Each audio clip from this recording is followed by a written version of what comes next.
দেৰগাঁৱৰ কোন এগৰাকী কলেজ অধ্যক্ষ ডক্টৰ ৰঞ্জিত বৰদলৈ উচ্চ শিক্ষা অনুষ্ঠানত লুটৰা চলোৱা ডক্টৰ বৰদলৈ কুকীৰ্তি ফাদিল ছাত্ৰ অধ্যাপকৰ পুঁজি লুট অধ্যক্ষ ডক্টৰ ৰঞ্জিত বৰদলৈ হৈছিলে সেই আমাৰ শিক্ষয়িত্ৰীৰ পৰা কালেক্ট কৰা টকা আৰু প্ৰাক্তন ছাত্ৰ ছাত্ৰীসকলৰ পৰা গোট খোৱা টকাৰেই সেইখিনি কৰিছিলে আৰু সেই সম্পৰ্কত কিমান টকা খৰচ হ'ল ক'ত কিমান পইচা উঠিল কি কথা সেই সম্পৰ্কত মই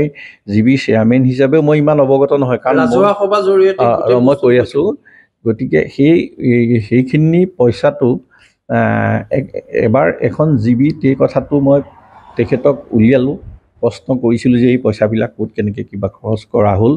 তেতিয়া তেখেতে হিচাপ দিব নোৱাৰি তাৰ 2খন জিবিমানৰ পাছত এটা হিচাপ তেখেতে দাখিল কৰিলে হিচাপটো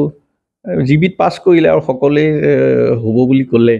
দেৰগাঁও কমলদুৱাৰা কলেজত চলি থকা লুণ্ঠনৰ তথ্য ফাদিল কৰিছে এনিভাৰত 24 সোণালী জয়ন্তীৰ নামত শিক্ষক কৰ্মচাৰীৰ পৰা সংগ্ৰহ কৰা 30 লাখ টকাৰ হিচাপ নিদিয়াকৈ লুটিছিল ডক্টৰ ৰঞ্জিত বৰদলৈ ছাত্ৰ ছাত্ৰীৰ পৰা সংগ্ৰহ কৰা পৰীক্ষাগৃহত বহাৰ মাচুল মিছেলেনিয়াছ ফাণ্ড আৰু সাধাৰণ পুঁজিৰ ধন গুৰকাশে গিলিছে অধ্যক্ষ ডক্টৰ ৰঞ্জিত বৰদলৈ কোটি টকাৰ অনিয়ম সংঘটিত কৰাৰ অভিযোগৰ পাছতে দেৰগাঁও কমলদুৱাৰা কলেজ অধ্যক্ষৰ কেইবাটাও অনিয়ম পুনৰ পোহৰলৈ আহিছে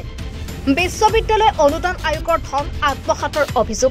দেৰগাঁও কমলদুৱাৰা কলেজৰ আন্তঃগাঁথনি উন্নয়নৰ বাবে বিশ্ববিদ্যালয় অনুদান আয়োগে মোকলাই দিছিল কেইবা লক্ষ টকা সেই টকা ক'ত খৰচ কৰিছে তাৰ হিচাপ নাই দেৰগাঁও কমলদুৱাৰা কলেজৰ ডক্টৰ ৰঞ্জিত বৰদলৈৰ হাতত 2012 চনৰ 1 জানুৱাৰীৰ পৰা লক্ষ লক্ষ টকা বিশ্ববিদ্যালয় অনুদান আয়োগে মোকলাই দিছে যদিও সেই টকা লুণ্ঠন কৰাৰ অভিযোগ উঠিছে দুৰ্নীতিগ্ৰস্ত ডক্টৰ ৰঞ্জিত বৰদলৈ বিশ্ববিদ্যালয় অনুদান আয়োগে 13 বছৰে ইউটিলাইজেশ্যন চাৰ্টিফিকেট আজিলৈকে জমা দিব পৰা নাই ৰাষ্ট্ৰীয় উচ্চতৰ শিক্ষা অভিযানৰো ধন লুট ডক্টৰ ৰঞ্জিত বৰদলৈ বিশ্ববিদ্যালয় অনুদান আয়োগে মোকলাই দিয়া ধনে যেন আত্মসাত কৰিছে এনে নহয় ৰাষ্ট্ৰীয় উচ্চতৰ শিক্ষা অভিযানৰো ধন লুটিছে ডক্টৰ ৰঞ্জিত বৰদলৈ ৰাষ্ট্ৰীয় উচ্চতৰ শিক্ষা অভিযানে দেৰগাঁও কমলদুৱাৰা কলেজৰ আন্তঃগাঁথনি উন্নয়নৰ বাবে কেইবা লক্ষ টকা আবণ্টন দিছিল সেই টকাৰ হিচাপ দিয়া নাই অধ্যক্ষগৰাকীয়ে এইগৰাকী দুৰ্নীতিগ্ৰস্ত অধ্যক্ষই বিগত 13 বছৰে 1 টকাৰো হিচাপ দিয়া নাই কলেজ পৰিচালনা সমিতিক দেৰগাঁও কমলদুৱাৰা কলেজৰ অধ্যক্ষ লেতেৰা কাণ্ড ছাত্ৰ ছাত্ৰীৰ নামত পৰীক্ষাৰ নামত কিমান কি টকাহে মই সেই সম্পৰ্কত অৱগত নহয় কাৰণ এইবিলাক অফিচিয়েল কথাবিলাক আজিকালি কি হ'ল জিবি চেয়াৰমেনজন হেৰিয়াৰ বাহিৰত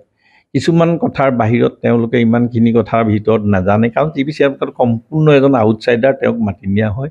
পৰীক্ষাৰ সম্পৰ্কত ল'ৰা ছোৱালীৰ পৰা পৰীক্ষাৰ ফিজ কালেক্ট কৰা হয় সেইখিনি কথা জানো আৰু সেইখিনি কেনেকৈ কি হিচাপ কৰিছে কি কথা সেইখিনি আমাৰ গুৰিত দাখিল নকৰে সেই মেণ্ডেটৰী নহয় বুলি কয় ক'ত কিমান টকা খৰচ হ'ল কিমান টকা উঠিছিলে প্ৰত্যেকটো পৰীক্ষাৰ প্ৰত্যেকজন ষ্টুডেণ্টৰ নামৰ কিমান টকা খৰচ হ'ল সেইখিনি অধ্যক্ষৰ হাতত থাকে সেইখিনি জনোৱাটো ইমান জৰুৰী নহয় বুলি অধ্যক্ষসকলে কয় গতিকে মই সেইটো সম্পৰ্কত মই বিশেষ মন্তব্য নিদিওঁ কিন্তু এটা কথা জানো সেই পইচাবিলাকৰ অডিট নহয় কোনো ইচ্ছা কৰিলে অডিট কৰিব পাৰে কিন্তু অডিট মানে কি এইটো গভৰ্ণমেণ্ট অডিট নহয় তেনেকুৱা কিন্তু ইণ্টাৰনেল অডিট হ'ব পাৰে কিন্তু আমাৰ কলেজত ইণ্টাৰনেল অডিটৰ কোনো ব্যৱস্থা নাই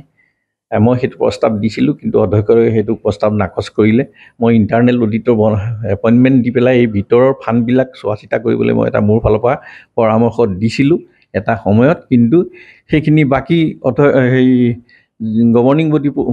মেম্বাৰসকলে সেইবিলাক কথাত বৰ বিশেষ ছাপোৰ্ট নিদিয়ে গতিকে একপক্ষ হৈ গুচি যায় আৰু মোৰ কথাটো মানে মই হেৰি কৰিব নোৱাৰোঁ এষ্টাব্লিছ কৰিবলৈকে আল্টিমেটলি মই শেষত গৈ নোৱাৰোঁগৈ কথাটো সেইটোৱে কিন্তু এইবিলাকৰ আচলতে অডিট ছিষ্টেমটো থাকিব লাগে ভিতৰুৱা কাৰণ 2009 চনৰ পৰা ছাৰ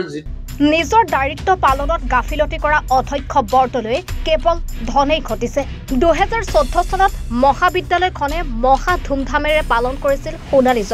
সোণালী জয়ন্তী পালনৰ বাবে বৃত্তীয় পুঁজি গঠনৰ বাবে 2009 চনৰ পৰাই বিদ্যালয়খনৰ শিক্ষক কৰ্মচাৰীয়ে প্ৰতি মাহৰ দৰমহাৰ পৰা 500 টকাকৈ জমা কৰাৰ সিদ্ধান্ত লৈছিল সেই অনুসাৰে প্ৰতি মাহে শিক্ষক কৰ্মচাৰীৰ পৰা 500 টকাকৈ কৰ্তন কৰা হৈছিল কলেজখনত মুঠ শিক্ষক কৰ্মচাৰী আছে প্ৰায় 100 গৰাকী 5 বছৰে মাহেকত 500 টকাকৈ সংগ্ৰহ কৰাত প্ৰায় 30 লাখ টকা জমা হয় সোণালী জয়ন্তী পাৰ হৈ গ'ল কিন্তু এই 30 লাখ টকাৰ হিচাপ আজিলৈ দাখিল নকৰিলে অধ্যক্ষ ৰঞ্জিত বৰদলৈ। আনহাতে প্ৰাক্তন ছাত্ৰ ছাত্ৰীৰ পৰাও কেইবা লক্ষ টকা সংগ্ৰহ কৰিছিল ৰঞ্জিত বৰদলৈ। ডক্টৰ বৰদলৈৰ দুৰ্নীতিৰ কাণ্ড ইমানতে শেষ হোৱা নাই। 2012 চনৰ পৰা আজিলৈ ছাত্ৰ ছাত্ৰীৰ পৰা পৰীক্ষাগৃহত বহাৰ নামত মাচুল সংগ্ৰহ কৰা হৈছিল। এই মাচুলৰ পৰিমাণো কেইবা লক্ষ টকা। News desk report, any Bharat 24। ৰঙাপাৰাবাসীৰ বাবে সুখবৰ। আপুনিও যদি দুচকীয়া বাহন ল'ব বিচাৰিছে তেন্তে এতিয়াৰে পৰা আৰু চিন্তাৰ কোনো প্ৰয়োজন নাই। আপুনিও আহিব পাৰে ডিবিপি এছ'চিয়েটলৈ, বাজাজ টু হুইলাৰ ডিলাৰ। আমাৰ ঠিকনা ৱাৰ্ড নং 8 ঠাকুৰবাৰী ৰোড, ডাকঘৰ ৰঙাপাৰা, জিলা শোণিতপুৰ, অসম। আমাৰ যোগাযোগৰ নম্বৰ 9435707133 9707967285।